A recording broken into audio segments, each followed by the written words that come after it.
तेरी याद के आगे जोता जाता हूँ, छमकें पड़ती हैं तो रोता जाता हूँ।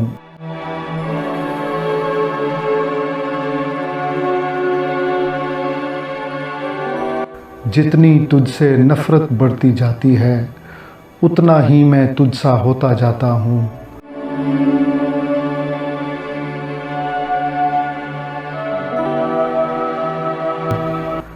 दाना दाना तस्बीह अय्याम में मैं बीनाई के बैन परोता जाता हूँ।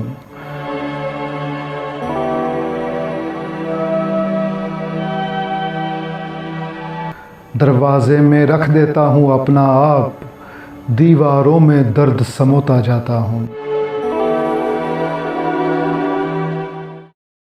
अहमद हम्माद के चैनल को सब्सक्राइब कीजिए और बेल आइकॉन दबा दीजिए ताकि आपको नोटिफिकेशंस मिलते रहें।